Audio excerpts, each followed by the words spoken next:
Վանաձորցի Գեղամ Վարադյանն ընդամենը 24 տարեկան էր։ Բազում երազանքներ ուներ, բայց գլխավոր երազանքը Արցախյան ազատամարտում հաղթանակն էր ու առանց երկմտելու զինվորագրվեց այդ մեծ գործին։ Ոստիկան դառնալ Գեղամը երազում էր դեռևս դպրոցական տարիներից։ Բանակում ծառայությունն ու տեխնիկումն ավարտելուց հետո 1991 թվականին ընդունվեց ներքին գործերի համակարգ որպես պարեկապահագետային միլիցիոներ աշխատանքի անցնելով Վանաձորի ներքին գործերի բաժնում։ Նա ինքնուրույն երեխա էր, շատ խելացի։ Ես նրան երբեք չեմ ասել, այս բանը էս կամ գնա ընդունվի, ինքնուրույն ընդունվի, սովոր է ամեն ինչ ինքնուրույն։ Մեկ էլ մի օր տուն եկավ, թե մամ, ես ընդունել եմ ներքին գործերի աշխատելու, ներքին գործ, ասից երբ ընդունվեց իրադարձ, ինչ եղավ։ Հա, մամ, ես պետք է աշխատեմ ներքին գործերում։ Հետո որ եկավ ինքը,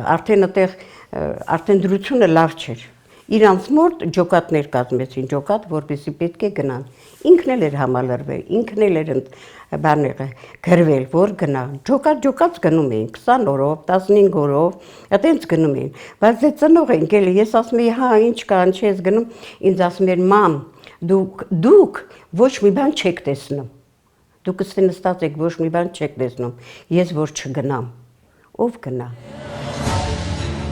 Հայրենիքը վտանգի մեջ էր և Գեղամ Վարադյանը գործընկերների հետ ծառայողական պարտականություններին զուգահեռ նաև սահման էր մեկնում, այնտեղ ուր իրավիճակը ծանր էր, ուր ամենաթեժ մարտերն էին։ Կարճատև արձակուրդներով, որ տուն էր գալիս, մեզ ասես նախապատրաստում էր, թե չվախենաք, չմտածեք, եթե մի օր ոչ թե ես դուռը թակեմ, այլ ինձ բերեն։ Հպարտ եղեք ինձնով, որ ես էլ մասնակցեցի մեր հաղթանակին, հիշում է Գեղամի մայրը Տիկին Ռոզան։ Հետո պատմում է որդու ազնվության, պարտաճանաչության, պատրաստակամության մասին։ Միշտ պատրաստ էր օգնել թույլին, խեղճին։ Շատ էր կարդում հայրենասիրական գրքեր, կարդում էր ու ոգևորվում, պատմում է Տիկին Ռոզան։ Մայրը մասունքի պես է պահում որդու լուսանկարները, ուսանողական գրքույկը, մեդալները։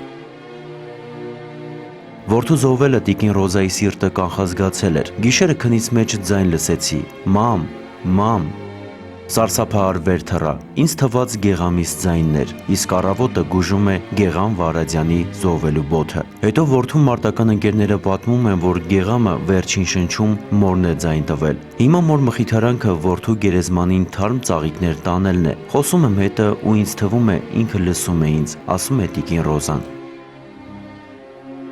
Գեղամ Վարադյանը զոհվեց 1992 թվականի նոյեմբերի 20-ին Ղոչազում։ Զոհվեց, որ հայրենիքի սահմաններն անսասան լինեն։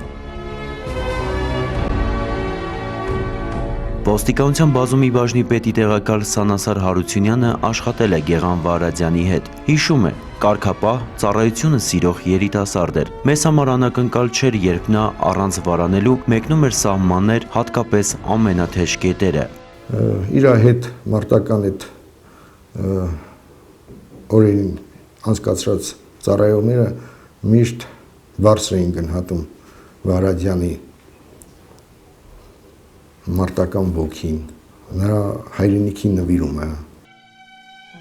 Սահման մեկնելիս երբեք չենք մտածել զոհվելու մասին, ընդհակառակը կատակում էինք, թե գնդակը մեզ չի դիպչի։ Գեղամն էլ էր այդպես մտածում, բայց ավաղ, ասում է Սանասար Հարությունյանն ու հավելում, նրանք, մեր գործընկերները, զոհվեցին հանուն հայրենիքի, ու մեր պարտքն է միշտ հիշել նրանց, ու տղաները հիշում են։